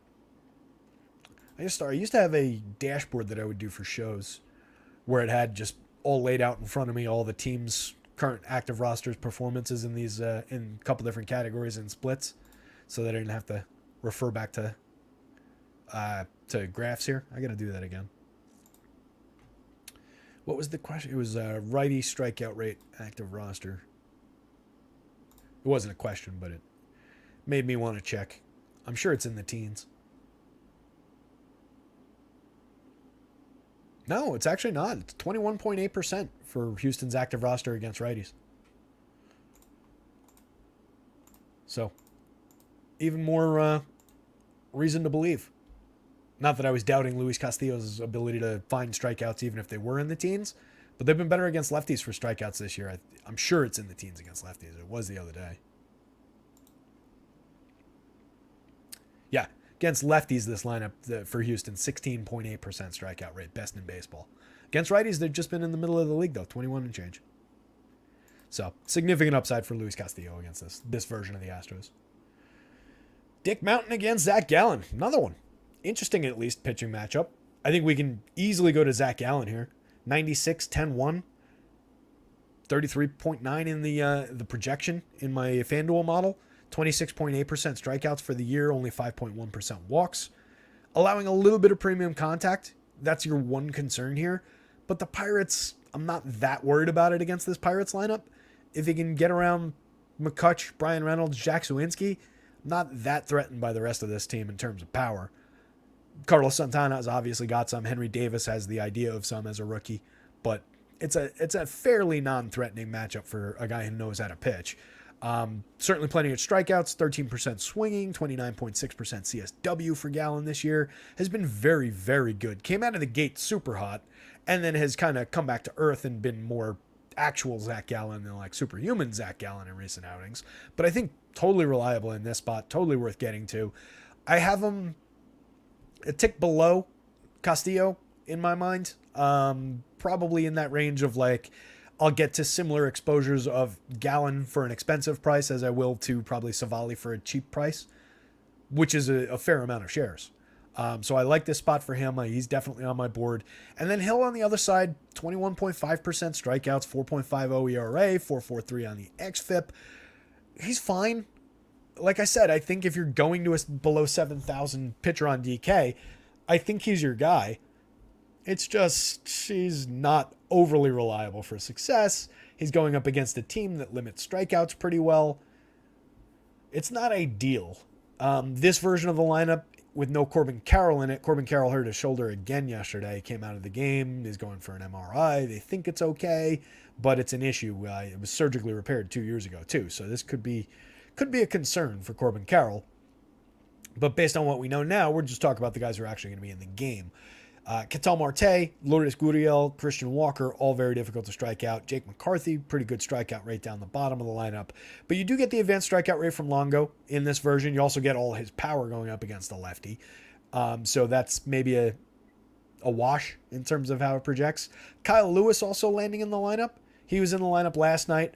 Premium prospect for people who don't know who he is. That goes back a couple of years at this point. Super high-end prospect, like best prospect in baseball type of a guy. Toolsy kid, tons of home run talent, tons of speed. One of these, can't miss type prospects, except that he could miss because he kept blowing out his knee. He kept getting hurt. He just can't stay healthy, can't stay in a lineup to even more extreme degrees than like a Byron Buxton, unfortunately. I don't know that he's got that level of talent, but next tier down was probably realistic for who this kid is and what he does. 2,300, 2,100. If he's hitting second against a lefty, against a middling lefty, I think is fair at this point for Rich Hill. I won't say washed, but middling. I think there's tons of potential for that kid. He also strikes out aggressively. When we've seen him, he's struck out quite aggressively, but he's been a good home run hitter against lefties. It's not a big sample by any means. 5 home runs 2 years ago in 147, 3 home runs last year in 62. It's all we've seen from the kid. There's major potential there on the few days that we actually get him healthy every year in a lineup. Christian Walker, I've talked about a bunch of times. Just love his bat in terms of all the power that he's got and the limited strikeouts. 17.6% strikeouts this year, 19.6% when he hit 30-plus home runs last year. It's outstanding to get that combination of a guy who puts bat on ball so well and doesn't strike himself out. He's just so far removed from those swing and miss power types that he's just really reliable. Good option for DFS purposes in my mind. 24% better than average creating runs at 248 ISO. Longoria, I touched on briefly there, but to reiterate, 11 home runs and 151 plate appearances. It's about half and half split between lefties and righties. 14.4% barrels, 56.7% hard hits, a 296 ISO. If he's in the lineup, I'll go to Evan Longoria. I have no issues with it, particularly when he's that cheap, providing all that power. Going up against Zach Gallen with the Pirates, kind of a dicey proposition. But like I said before with the guys I threw into the mix, I would be looking just at those guys. The 3 off the top with McCutch, Brian Reynolds, Henry Davis, some Jack Sawinski, all his power. He's got 19 home runs this year. He's really cheap for a guy who's got 19 home runs and 285 plate appearances, by the way. 51% hard hits, 19% barrels. This is a significant power hitter. He's a free swinging power hitter type, 31.2% strikeouts, but he also walks 15.8% of the time. 288 ISO. You can't really explain to me why he's only 3,600 on that DK slate. That's very, very cheap. He would be in the vast majority of my Pirate stacks if I was building a bunch of them. Brian Hayes back in the lineup. Sturdy hard hit rate. Doesn't produce as much as he should. We've talked about him a bunch of times. He remains cheap. He's easy to get to if you build a bunch of Pirate stacks. Kind of falls by the wayside if you only build 1 or 2, but he's playable. Nick Gonzalez, Marcano, Austin Hedges, mix and match at best from the bottom of the lineup. So enthusiasm for Gallen. Some love for the Diamondbacks bats. They were, I think, over a 5 total. Are they over 5? They are exactly at 5. So that's another strike in the against the Rich Hill play, is that they're one of the more highly projected teams on the board. So their lack of strikeouts, their run creation abilities, some idea of power there. I think I'm more enthused about the Diamondbacks bats for sure. And then a smattering of Pirates maybe. Minor shares of Rich Hill with definite more enthusiasm for Rich Hill on the DK slate. On FanDuel, if I got to 5 shares of Rich Hill and 150, it's not going to ruin my night, but it would probably be surprising. It would probably not be where I want to be. Well, I mean, 5 isn't that many. 5 is okay. Beyond 5 is questionable. Let's put it that way. On FanDuel. Boy, the pitching matchups just don't stop. It's just like interesting matchup after interesting matchup, and like guys who seem like they're matched up like for good reason. Like there's a good reason that you just say like, Verlander against Darvish is interesting this year because both guys have kind of scuffled. They're not exactly pitching like who they once were. They've both got major upside. Both got upside in this spot. They both come cheap for their talents over time.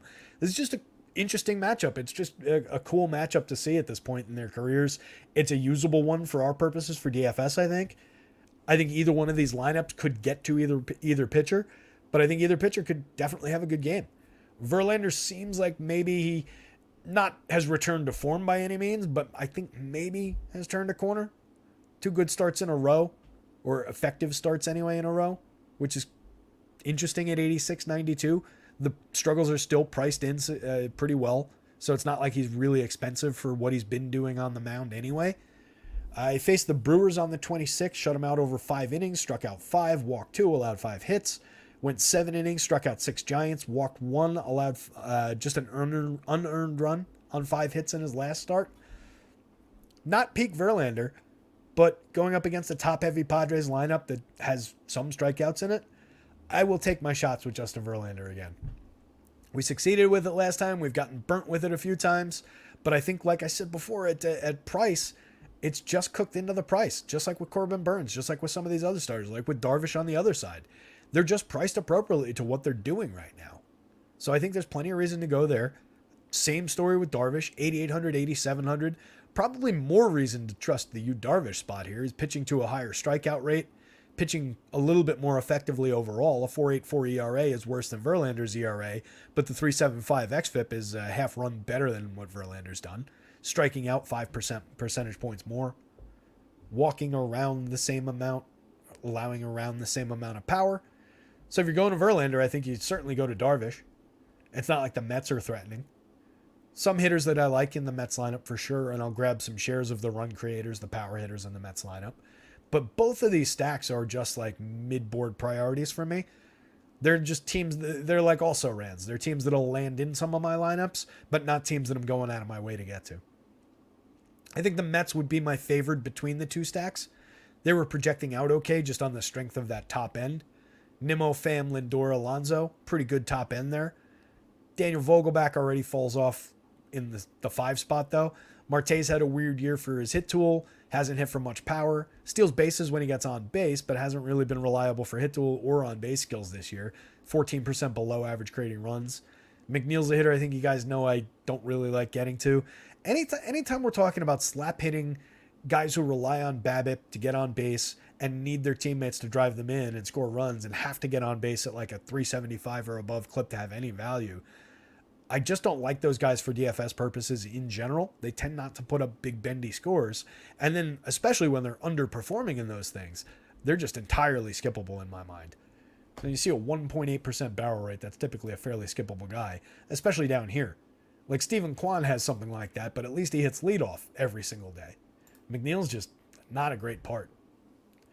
Alvarez, massive home run hitter, 16 on the season, 278 ISO, got him plunked for celebrating, I think that was last night, but I really like that bat. If I was making this lineup, I would move him up at least to 6th, if not 5th in this matchup. I think there's plenty of power opportunity there. We'll see how it comes out, but I like Alvarez, I like Brett Beatty in the bottom of the lineup here for the Mets. So it takes a dip around here and then kind of comes back to life there. So top 4 and then bottom 2 kind of for me for the Mets. Pods is more straightforward. You just roster the top 5 hitters. It's very easy to build that stack. They're somewhat pricey in terms of like Fernando Tatis is priced appropriately at the top of the board on both sites. But Soto's a little bit cheap for his talent. Machado and Bogarts are very cheap for their talent. Ha-Seong Kim is a very usable part, double-digit home runs and steals already, a 111 WRC+. plus. I like him in the leadoff spot, and he's still very cheap in the infield. And then mix and match parts in Cronenworth, Gary Sanchez, Rougned Odor, Trent Grisham. Odor and Grisham I don't like really at all. Kind of low-end lefties at the bottom of the lineup, but if you're building a ton of Padres stacks, you obviously want to work them into some. Gary, everybody knows I like. 10.3% barrels, 46.2% hard hits. As a cheap, unknown catcher, when he connects, the ball travels. Cronenworth has underperformed this season, but has been valuable in years past. So moderate, minor, like mid-board type interest in both stacks. Mets preferred over the Padres. More interest in both pitchers. Verlander preferred over Darvish, probably slightly just based on how they project. But I think Darvish is compelling for the price given the strikeout rate. I know I said that the other way around when I was talking it through a minute ago. So I don't know if I want to reorient that. Let's call it a tie. Let's call Verlander and Darvish tied because they're both at value prices. They're both good enough. Like I said, it was the 25% strikeouts and the slightly better pitching that Darvish has provided, or the slightly better expected FIP number anyway, that led me to say that before. But I'm just going to call those two pitchers a tie, and I'm going to want to get to both of them. And let's get out of that situation. We touched on this one at the top of the show. A lot of upside for me in terms of the Dodgers here. I'm hoping that they're not wildly popular. They're expensive. They're difficult to put together. There's other spots like the Red Sox, the Rangers that are going to draw some popularity here. So I'm hoping the Dodgers fall to like third in public ownership, or even lower would be even better. You can see all the green dots. It's all the stars, the top 5 in the lineup. Everybody's above the magic number in the home run model and fairly significantly above. This group of 5 hitters, Mookie Betts, Freddie Freeman, Will Smith, Max Muncy, and JD Martinez has 90 home runs, I think it was. Yeah, 90 home runs on the season. That's really good. For halfway through the season, 90 home runs from a group of 5 hitters is outstanding. 3 of those guys over 20. Mookie's got 23. Muncy's at 20. Muncy's my home run pick for the day at 15.2 in the model. JD right behind him at 14.01. They both got 20 home runs for the season. Freddie Freeman really slacking with only 15 home runs, 12 stolen bases. God, how good is Freddie Freeman? 320, 397, 542, 222 ISO. Creates runs 52% better than average. 15 homers, 12 stolen bases. There's nothing that Freddie Freeman doesn't do well. Yeah, nothing that he... Double negative, I know. Freddie Freeman does everything well. Put it that way. Martinez roared back to life this year. We touched on that a bunch of times. I know I just talked about him with the 20 home runs, but just seeing him again in the heart of the lineup there at 55-38, easy bat to get to in the outfield. And then you get the quality of those lefties, Peralta, Hayward, and Outman at the bottom of the lineup. All 3 of those guys can hit one out of the park. All 3 of those guys have at least moderately good hit tools. Peralta's got a really good one. Decent on-base skills. Plenty of upside for run creation from that trio. Miguel Rojas, if you get him, take him or leave him. Kind of a mix and match piece at best, 55 WRC+. plus. I prefer Miguel Vargas in the lineup. When I get to him, I can use him a little bit more. Neither one's been great this season, but Vargas has been better and more usable for your DFS. But really, focus on the top 5. These guys are mix and matches. You're just building a bunch of Dodgers top 5, put them together with a lot of different other teams. Dodgers and Reds, Dodgers and, if you can figure out how to pay for it, Dodgers and Red Sox is probably outstanding, probably super popular, probably unaffordable, but that would be an outstanding combo. There's a lot of teams we talked about liking, or at least liking some bits and pieces of at fair prices. So I think there's easy enough ways to get to good combinations with your Dodger stacks. Griff Canning, not for me, not in this one. I don't think he's without talent on the mound. But 8,089, throwing him into this Dodgers lineup. 4.05% home runs allowed on 91.3 miles an hour. Exit velo, 8% barrels. Maybe it just turns into a game where he gives up 5 earned runs on 2 homers, a 3-run homer and a 2-run homer. And that's all that's said and done for the Dodgers. And they're not a good stack to go to. And he has an okay real-life start. but I just don't see the upside for DFS purposes. 24% strikeouts is good. 3.96 xFIP is fine. 4.29 ERA. Those are Griff Canning type numbers. Like, that's around what I expect him to be. He's like a middling, like third, fourth starter type with a little bit of talent. A guy who can have a good game from time to time. Important to remember, in 30 starts, an average starter is going to have a handful of good starts, a handful of really bad starts, and a lot's going to just fall into this range with a few strikeouts, few runs allowed, not really viable for DFS. I think that's what we're more likely to get against the relatively low strikeout Dodgers. For all that quality for home run hitting, 3 of those 5 guys strike out below 16.6%, or excuse me, below 17.1%, with an average of 15.8. The bottom of the lineup with Peralta and Hayward, also low strikeout. For all his flaws, Miguel Rojas only striking out 13.7% of the time. So it's just difficult to see Griff Canning all of a sudden going out and striking out the world in this spot. I could see him limiting runs more than I could see him finding strikeouts. I don't think there's DFS upside. Tony Gonsolin on the other side. Somebody mentioned him. It might have been, I don't want to throw somebody under the bus unnecessarily. Somebody mentioned Tony Gonsolin in the chat. Who was it? I'm going to find you. Well, I don't want to waste time scrolling up here looking for Tony Gonsolin. But somebody, Shannon. Shannon mentioned Tony Gonsolin. Terrible Troutless Angels is not incorrect. I fully agree with you on that. My question, though, is what Tony Gonsolin's innings are going to look like. Tony Gonsolin is, let's see here.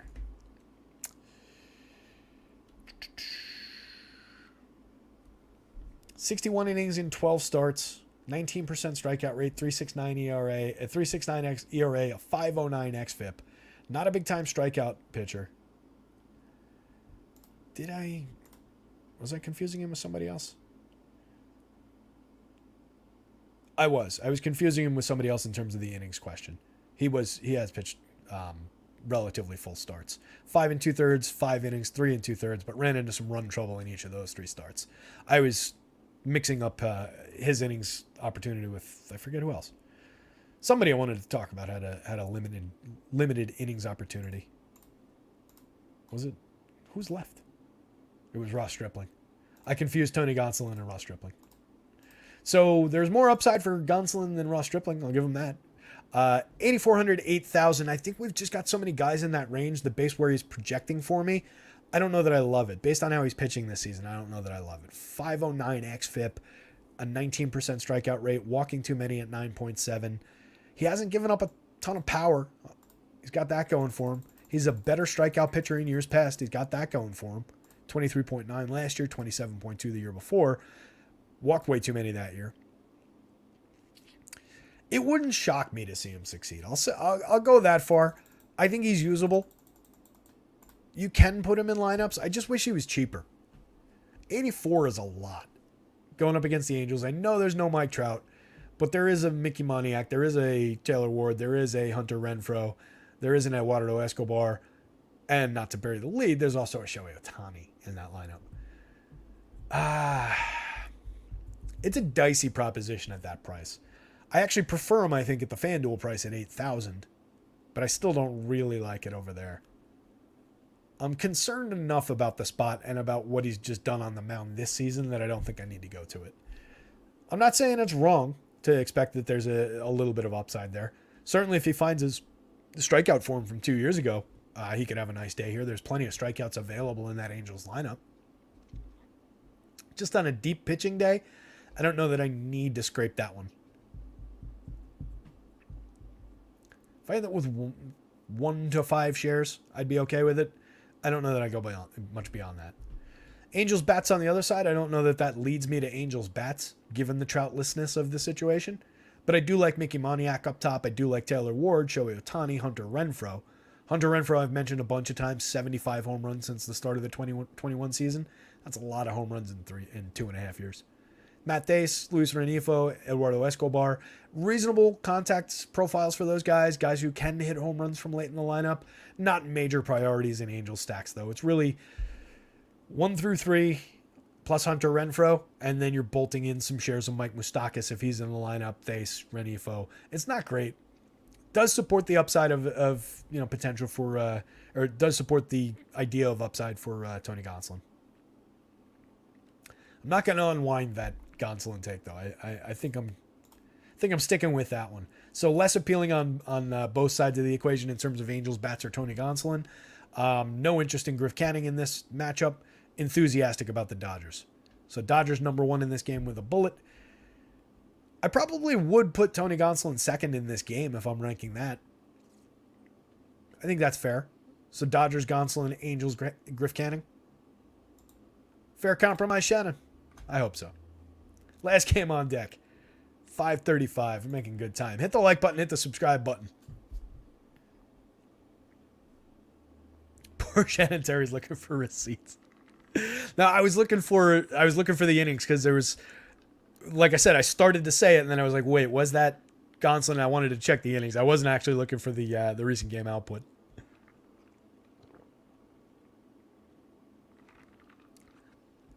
Freddie Freeman can roll a tight joint as well. He also rolls a blunt even with COVID factored in.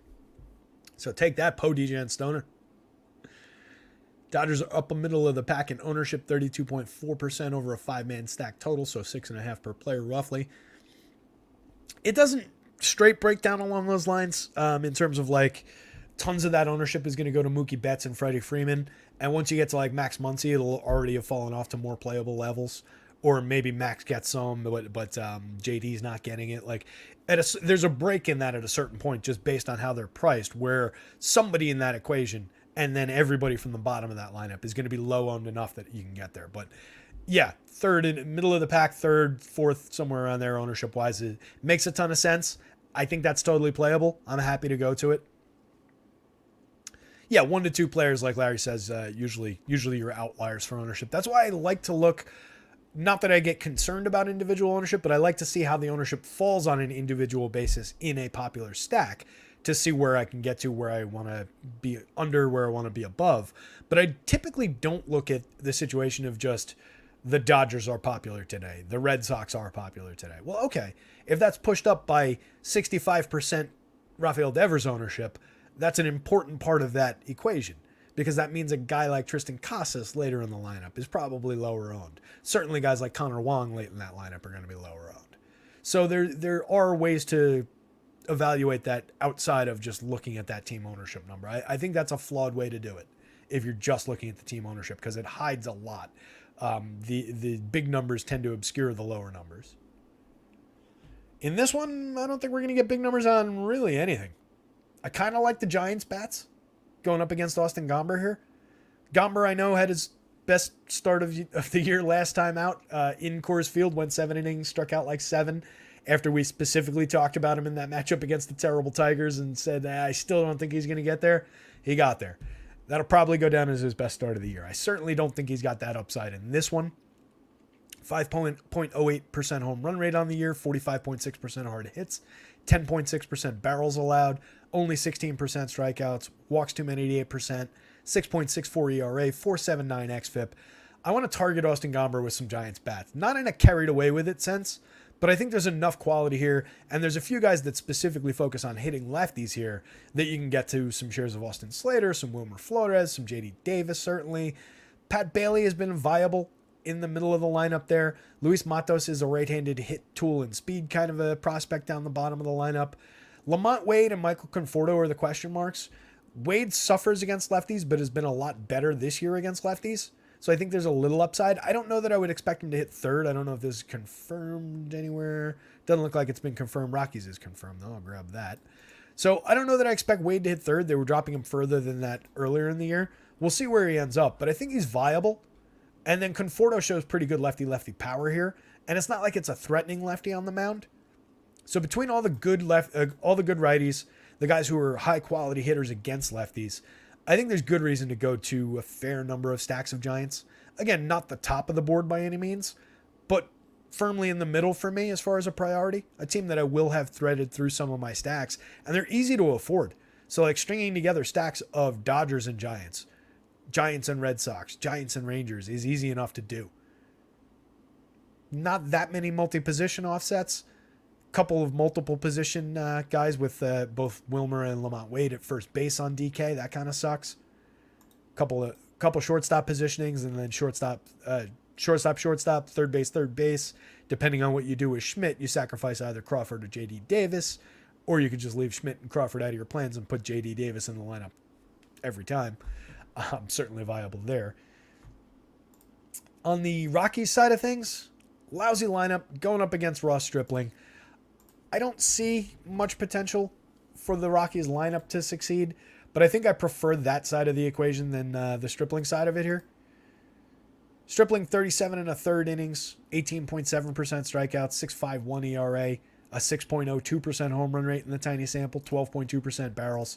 And like I said before, he's the guy that I was thinking of the innings question with. He's only gotten 5 innings twice this season. Both of them were true starts. He was hurt in mid-May, has had 2 outings since mid-May. On the 28th, he went 3 innings in a relief role, 3 strikeouts, gave up an earned run, 4 hits, and then he went 2 innings against the Mets on the 2nd in an opener, non-traditional start, whatever we want to call it, kind of a role. Didn't give anything up, walked 1, struck out 2, faced 7 hitters cleanly, but that was it. So I don't know what kind of potential we're getting from him. It's allegedly going to be a traditional start, but I still don't even know what that means. Does that mean 4 innings? Does that mean 3 innings? 5 is probably pushing it. So I don't think we need to roster any shares of Ross Stripling at 53, 55. Doesn't really lead me into too many Rockies shares, but I do think there's upside around CJ Cron, Chris Bryant, Ryan McMahon, Nolan Jones, Randall Grichuk maybe. That's really the quality in this lineup. And you can throw Diaz into that mix too, at least on DK where you need a catcher at 39. He's been good enough this season. 279, 331, 442 has cooled and is now below average for run creation at 94 WRC plus, but still a decent amount of power and okay enough hit tool in the middle of the lineup there. So it's really like these guys. Ezequiel Tovar's come on a little bit of late. He's a usable part. He should be hitting leadoff, not Jurickson Profar. I think you guys know where I stand on that one. I can totally skip Profar in these stacks. From time to time, he'll do something. He's at a cheap price. He leads off ahead of Bryant and McMahon up there. So you do want to include him in a bunch of Rocky stacks. But if I'm building one, he's probably not going to be in it. I would probably go with Bryant, McMahon, Diaz, Cron, and Jones, just straight down the line there, or Randall Grichuk. Jones I like, lefty bat, a lot of power, 5 home runs, 204 ISO, 129 WRC plus in 130 plate appearances. Premium rookie who should have broken camp with the club and stayed there, but we move on. Bryant, McMahon, a lot of power upside there. Bryant hasn't really been the power hitter of old basically all season or all of last year when he was hurt and in and out of the lineup. I do still think that at least the hit tool will come around, that there's the ability to drive the ball. I'm kind of just basing that on faith, but I think it's in there. McMahon, obvious power from the left side of the plate, 13 homers on the season at 209 ISO. He comes really cheap, 4,200, 3,200. There's reason to at least get to those lefties and then the high-quality righties in that Rockies lineup. But only a few shares, so I'm not going to get carried away. Prefer the Giants side of it. Some minor shares of Rockies exposure, and neither one of these pitchers. I think that pretty much rounds it out. Mom, I don't think we're getting 6 innings out of them. Yeah. I would consider 6 innings a big stretch. I think Giants will destroy Gomber. Well, that's not fully on the other side. I like the Giants here. I think they're going to get to Gomber. I was saying I like the Giants. They're a mid-priority stack. They're not my top priority stack, if that's what you're saying. But yeah, I'm on the Giants bandwagon here for sure. Your Stripling take concerns me though. That's where I wanted to press the pause button real quick there. If he was getting 6 innings, is he a talented enough guy to put up a score against this Rockies lineup? Absolutely. I just think we're getting 4 innings. I think we're getting 3 or 4 is probably what we're looking at here. If it's 5, I think you're stretching it. Yeah. Chuck's got it. 4 something would be the best possibility for Stripling. I think that's probably the right take. So that's what's going on in the chat. Larry says, I'm getting a little concerned about Washington. Ross said he's watching Washington, but hasn't released a lineup yet. That's always a concern. Like I said at the top, Washington is that weird one with weather. They've had postponements on days where it doesn't end up raining. They've had long delays where they end up playing. They're just, it's actually in Roth. I just reloaded the page, and then Roth actually ends his take with, then beyond that, you've got it's Washington and they do dumb stuff risk. That's the perfect way to put it. I don't need to put a better button on it than that. It's Washington, and they do dumb stuff. That's a concern. Definite concern in that game. Let's scroll over. We'll take a look at the pitching board, and then we'll punch out and build some lineups. 5:45, plenty of time. So deep, good pitching slate. I'm enthusiastic about a lot of these options. I love Luis Castillo off the top. I'm happy that Andrew Abbott is at least projecting well for me today, and I'll have a lot of them, even at price. I like the matchup against the Brewers. Like we talked about, I don't think that he's really the pitcher that his sparkling ERA says. I think he's more the XFIP guy. I think there are some concerns around the power that he's given up in terms of the premium contact that hasn't really burnt him yet. The walks are a little bit high, but I'm taking it. I'm taking the talent. I'm taking the position this time. I want to be involved if he has another monster start. So cue the definite blow up for Andrew Abbott, but I will have him. Bailey Ober, really like the position there. Cheap pricing on both sites. 98 is not exactly cheap on FanDuel, I guess, but 83 on DK is definitely cheap for that opportunity. And I think he's got upside for the FanDuel price. Savali, good discount, mid-range discount kind of a guy. Love the upside for him going up against that Royals team that we've been targeting and we're going to continue targeting until they start doing something different in their approach because there's just so much strikeout upside in that matchup. So I really like Savali here. I like the spot for Zach Gallen. I question the projection on Carlos Rodon, like we talked about. I think there's a limitation of about 75 pitches. I think he can certainly hit this number based on strikeout acumen. He's the best strikeout pitcher on this slate in terms of what he was doing last year. Does he get there? Does Boone give him enough leash? Does the organization give him enough leash? If he's pitching well but puts two guys on base in the fifth inning, is Boone going to let him finish the fifth inning? All of these things are major concerns. I deliberately didn't change his projection because I wanted to leave it with that upside for strikeout potential, which I think is realistic in this matchup. So he'd be lower priority than the guys that surround him on this board for me. Let's put it that way. I think the price is probably a little bit high for the expectation of innings, but I can't imagine he's going to be that popular. So I'll have some, but my expectations are limited. Corbin Burns, I think you can go to that one, but I'm very enthusiastic about the Reds on the other side. I like the opportunity for run creation. He's cutting out the home runs a little bit, but he's been more gettable this year in terms of home run upside. So I like that Reds. That's a both-sided situation for me. Justin Verlander and Yu Darvish, who drops down the board further here. Verlander's here. Darvish is down. It's only a 4-point difference, but Darvish is a little further down the board. Both of those guys, I like the opportunities for them going up against their matchups, but I'll take some shares of the bats on both sides of that one. Same story with Montgomery and Cease. I like both sides of that pitching matchup, but I'll take some shares of both sides of the bats in that one. Hunter Brown, I like the opportunity quite a bit for him pitching against that Seattle lineup with all the strikeouts that they provide. I don't like it as much as the Luis Castillo one. I don't think that's as two-sided an equation. Like I see Castillo having the bigger opportunity, but I think Brown is definitely a very talented pitcher with upside for strikeouts at price. 9,000, 9,200, that's certainly not a mistake to put that in your lineups. Cease has strikeout upside, although he's going up against a fairly tough St. Louis team when it comes to strikeouts, when it comes to their ability at the plate. Rich Hill, 6,800. He's the guy. If we're looking below 7,000 on the DK slate, I think he's the viable guy, unless we're talking about Cody Bradford in that weird role. 4,000, there's definitely strikeout potential there over 3-4 innings, 3 innings probably. But if you get the rain, you get all those crazy factors working into the equation, it just takes the luster off of the $4,000 play there, I think. Everybody from there down, after you, Darvish, I don't really see much here. I think you can go to the Gonsolin play if you wanted to. You can go to Jamison Tyone if you want to. I don't really see any reason to go to Luis Medina, any of those guys. So, yeah, it kind of falls off right after we get to Darvish. Like these are it's basically, these are the guys who are targetable with bats.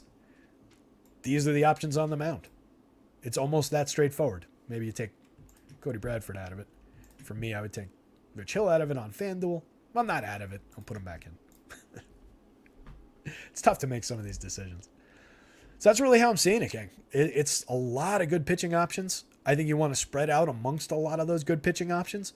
Unless you've got the strong lean on like a few of these guys and you just want to say, hey, I want to carve out 30% each for these three guys and have that be my position on this slate, and I'll take my lumps if I'm wrong. That's viable on a slate like this. But for me, when this many guys on a deep slate project out at good/similar prices and within 5-10 points of each other, there's a ton of potential to just cast a wide net.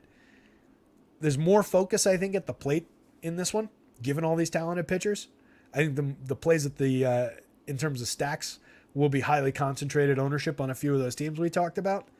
So cast a broad net for pitcher, get to a lot of shares with those teams, and then start combining those teams with a lot of, when you're not rostering Justin Verlander, put together the Rangers and the Padres. When you're not rostering Corbin Burns, put together the Reds and another high-end stack, the Red Sox. That'll probably be a fairly popular stack, but you get my point. You want to mix and match the populars with the less populars, get it all working together. All right, that's about it. I've been talking for an hour and 50 minutes. I think that's quite enough. What do you guys think? Man, if this Washington game doesn't go, the only contrarian play would be Minnesota, I think. Yeesh.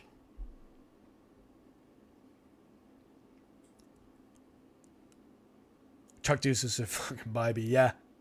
With you on that one.